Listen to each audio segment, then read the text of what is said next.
again, and welcome to Learn English Elementary podcast number 5. I'm Ravi from Manchester. And I'm Tess from London. We're here with Gordon, our producer. Hello, Gordon. Hello! And as usual, we've got lots of interesting things for you to listen to. But first of all, do you want to know my big news for this week, Ravi? Let me guess. You're going to be the star of a brand new Hollywood movie. You won the lottery. Not quite, Ravi. I've got a cat. Really? Well, it's just a baby cat, a kitten, but yes, I got him yesterday. Oh, he's gorgeous. It's a boy cat then? Mm-hmm. Where did you get him? Well, my friend Kate found him in the street, and Kate's already got 2 cats, so I said I'd take this one. What colour is he? Well, he's only small, but he's a brown tabby. What's a tabby again? Is that the stripy one? That's it. Tabbies are the ones with sort of dark stripes, like a tiger. Oh, he's really lovely. What are you going to call him? Do you know, I just don't know. I've got lots of ideas for names, but I can't decide. I thought maybe you could help me. What would you call a cat? That's a difficult question. To be honest, Tess, I'm more of a dog person.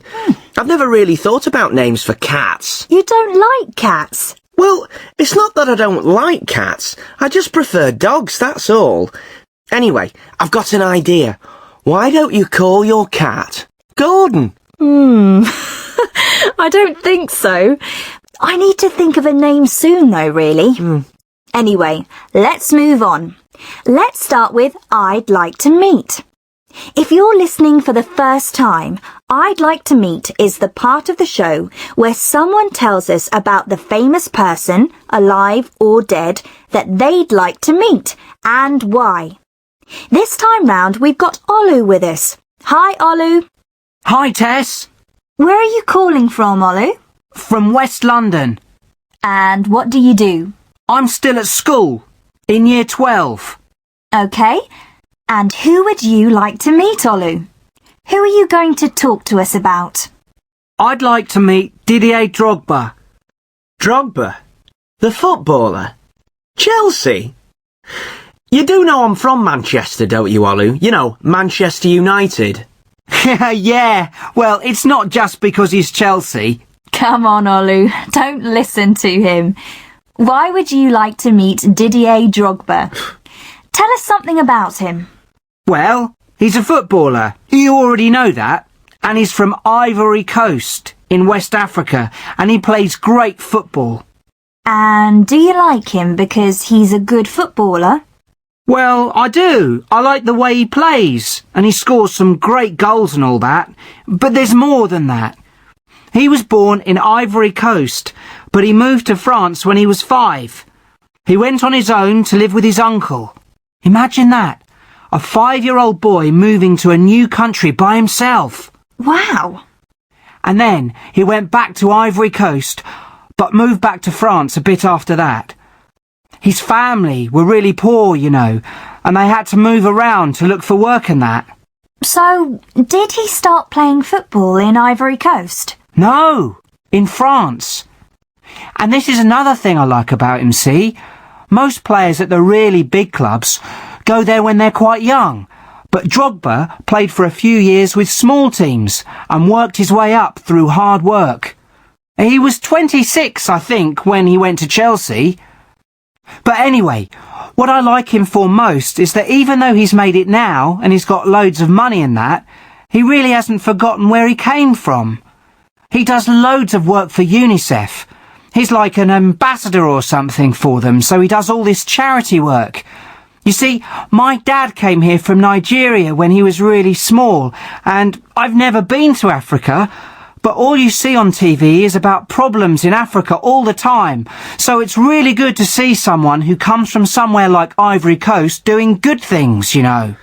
And Ivory Coast were in the World Cup in Germany, weren't they? Yeah, it's the first time they've got to the World Cup finals, and they did okay.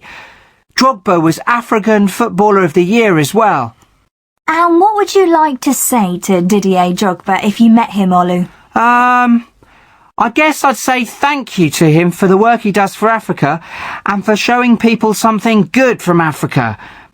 And for scoring all those goals for Chelsea. I don't know about that. But that was great, Olu. Thank you. And don't forget, we'd like to hear from you, our listeners. Tell us which famous person, dead or alive, you'd like to meet and why. I'll tell you what, Tess. Why don't you call your cat Didier? That's a great name for a cat. I don't think so, really. OK, now it's quiz time. What is it this time, Ravi? It's something a bit different today. Ooh. We've got our two players joining us on the telephone, I hope. Hello, Vanita. Hi, Ravi. And hello, Jason. Hello. Jason, where are you from and how old are you? I'm 15 and I'm from Durham. Near Newcastle. That's where Carolina is. What's the weather like in Durham today, Jason? Not great, really. It's a bit cloudy. Oh dear. How are things where you are, Vanita? Where are you? I'm in Plymouth. OK, Plymouth. We've got opposite ends of the country here. Durham and Plymouth. It's north against south. Sorry, Vanita. What's the weather like in Plymouth? Not too bad. Quite sunny. OK, better than Durham. Right. Do you both know what you have to do? Yeah. I'll explain for our listeners. I'm going to ask Jason and Vanita some questions. To answer, they press any button on their phone and we'll hear a buzzer. Let's hear yours, Jason. And yours, Vanita? Great. Now, the quiz is called Beginning With. Your answer has to begin with the letter I give you. So if I say, for example, a sport beginning with F, you could say football. Let's have a practice run to begin with. Fingers ready? An animal beginning with P. Oh, Jason? polar bear? Yes. OK then, let's play. First 1 to 3 is the winner. Ready? Ready.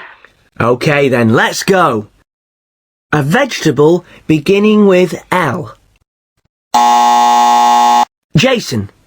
Lettuce. Right, 1-0 to Jason. A colour beginning with Y. Jason again. Yellow. Right, 2-0. Come on, Vanita. A bird beginning with E. Vanita. Eagle. Yes, well done, Vanita. 2-1. OK. A sport beginning with G. Jason. Golf. Yes, that's 3 for Jason, so you're the winner. Well done, Jason. And bad luck, Vanita. He was just a bit quicker than you. Oh, yeah. But never mind. Well done to both of you, and thank you both for playing. Now, Tess, a cat's name beginning with... I wish I could decide. Remember, listeners, that if you've got any ideas for games we can play, we'd love to hear them. Right, now then, the next part of our podcast is Our Person In, the part of the show where we hear from different people around the world. You'll like it this time, Ravi. No? You like Lord of the Rings? Graham Baxter is our man in New Zealand.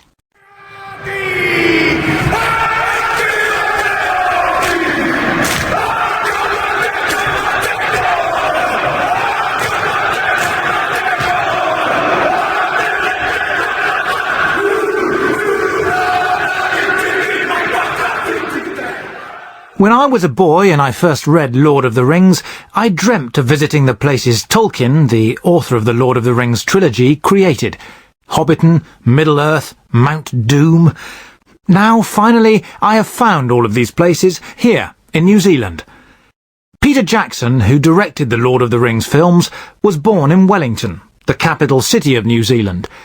When he was looking for places to make the fantastic worlds he needed for his films, he knew where to look. New Zealand has all kinds of scenery, and you can see a lot of it in the 3 films. The green hills of Matamata became Hobbiton, and the Queenstown area became the Eregion Hills, and lots of other places, all with a little bit of help from computer magic. People in New Zealand are proud of their country's star role in the films, but they are also happy at what Lord of the Rings has done to bring tourists to New Zealand. After the third film in the trilogy, The Return of the King, won 11 Oscars, the number of tourists who visited New Zealand went up by 8%. More than 1 billion people have visited the Lord of the Rings website. Fantastic publicity for this small country. For me, this is my boyhood dream come true. A tour of the amazing worlds of Lord of the Rings, and all right here in New Zealand.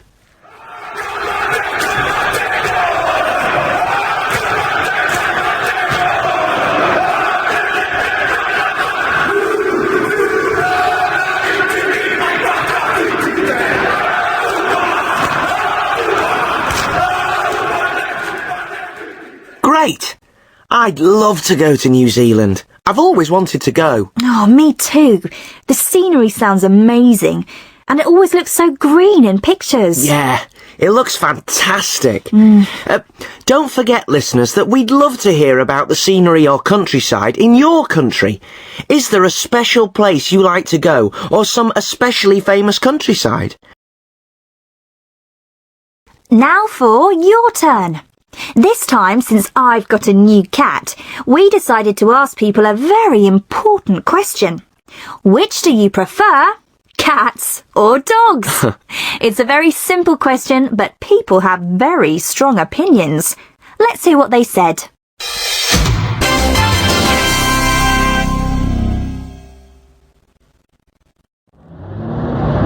Oh, dogs, definitely. Why? Look, if you've got a dog, it really loves you. All cats care about is who feeds them. You can think a cat loves you, but if someone else gives it food, it will be gone. Well, I've got 2 cats, so I think you know what my answer will be, but cats are just so much easier to look after.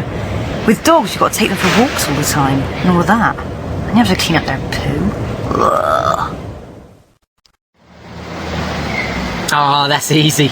Dogs are noisy, smelly and stupid. Cats are much more intelligent. If you're sitting on your sofa, right, it's lovely when a cat comes and sits on you and purrs. Would you want a big daft dog to come and sit on you? Oh, cats are just so boring. All they do is sit around and sleep all day. They're selfish, basically. Dogs play with you and stuff. They're fun, you know. Well, to be honest, I'm not really an animal lover. I think it's cruel to keep dogs in the city. They should be in the country. Cats make me sneeze, and they're a real problem if you want to go on holiday. If I had to have a pet, I'd probably have a goldfish. Interesting. What about you, Tess? Why do you prefer cats? I just do. Cats are so much more intelligent than dogs, I think. I like dogs too, but, you know, like the last person said, I think it's a bit cruel to keep a dog in a small flat like mine. OK. What about you, listeners? Cats or dogs? Which do you prefer? Right. Now it's time to meet Carolina again. Carolina is from Venezuela, and she's come to the UK to live and study and have fun. Last time we listened, Carolina was on the train from London to Newcastle in the north of England, where she's going to study at university. Let's see what happened when she arrived in Newcastle. Another student is showing her round the student accommodation. So that's it. And if you get lost, just ask someone. Right. Anyway, this is the kitchen. Like I said, there are 5 of you in this flat, and this is the kitchen for your flat. The other flats have all got their own kitchens. Right. I think that's everything. I'm going to get back. Okay. I'm sure you want some time to unpack your stuff. Some of the other girls in your flat are here already. You'll probably meet them here in the kitchen a bit later. Okay. Thanks, Gemma. Thanks for showing me around. No problem. I'll probably see you around. Okay, see you. I'm sure you'll have a great time in Newcastle. Thanks. Bye. Hello. Hi. Oh, are you in room 4? Hi, come in. Hi, yes, I'm in room 4. I'm Carolina. Hi, Carolina. I'm Charlotte. Nice to meet you. I'm in room 2. We're neighbours. Oh, right. Nice to meet you. I'm Emily. I'm in number 1. Nice to meet you. Nice to meet you. And I'm Jenny. Hi. Hi, Jenny. Do you all know each other? No, we just met this afternoon. There's another girl, Beth, but she's not here at the moment. Have you just arrived? Oh, I'm sorry, I didn't catch your name. Carolina. Yes, I arrived about an hour ago. Did you fly to Newcastle? No, I got the train to Newcastle. I flew to London, to Heathrow. Oh, okay. Where are you from? I'm from Venezuela. Really? Wow. Have you flown from Venezuela today? You must be exhausted. Yes, I am actually. I just wanted to meet you all before I went to bed. What's the time difference between here and Venezuela? It's 4 hours behind here, so it's 7 o'clock in the evening in Venezuela now. Do you want a cup of tea, Carolina? No thanks. I'm going to go to bed. Do any of you know where we have to go to register tomorrow? Oh, I do. I went there today. I can go with you if you want. Really? That would be great. Can I come too? I need to register as well. What course are you doing, Carolina? Environmental science. How about you? French and politics. I think we have to register in the same place. You do. It's all in the same building. Shall we go at about 9 tomorrow morning? Is that too early for you, Carolina? No, 9 o'clock is okay. If that's okay with you. Sorry, Jenny? 9's fine. It's a date. Now you get yourself to bed, Carolina. You look exhausted. Okay, I am. Nice to meet you all. See you in the morning. See you in the morning. Good night. God, she's really nice. She must be exhausted. Right. Carolina seems to be okay in Newcastle. Her flatmates sound nice. Yeah. How does it work? She doesn't share a room with anyone, does she? I don't think so. I didn't. Usually a flat has 4 or 5 rooms, single rooms, and then those 4 or 5 people have a shared kitchen and maybe a shared bathroom too. Oh, okay, I see. Anyway, we'll hear more about Carolina next time. Now it's time for... ta-da! Gordon and his amazing jokes! So, what have you got for us today, Gordon? Parrots? Talking dogs? Chickens. They can't talk, though. Okay. Come on, then. Let's hear it. Okay. A man is driving slowly down a country road when he sees a chicken run in front of his car. Nothing strange about that, but then he notices that the chicken has 3 legs. Oh. How strange, he thinks, a 3-legged chicken. He starts to drive a bit faster, 40 kilometres an hour, but the chicken goes faster too. He drives a bit faster, 70 kilometres an hour, but the 3-legged chicken just runs faster too. The man goes faster and faster, but the chicken keeps running. When they're both doing over 100 kilometres an hour, the chicken turns a corner into a farm.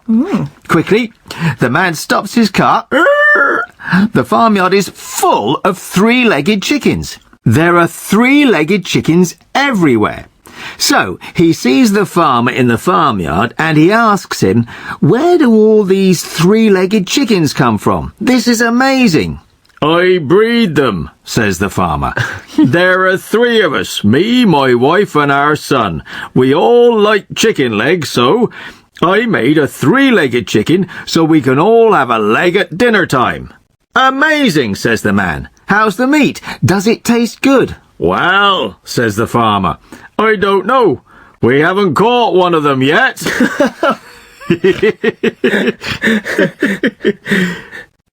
I don't get it. Oh, Tess, they can't catch the chickens because they're so fast. So, do they taste good or not? Never mind, Tess. Never mind. Right. That's all we've got time for this time, but don't go away. After this little break, you're going to hear Tom, our English teacher. After every show, Tom talks about the language you heard and gives you ideas to help you learn.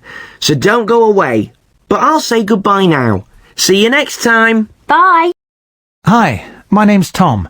You'll hear from me at the end of every podcast. I'm going to talk about some of the language that you heard and talk about ways to help you learn English.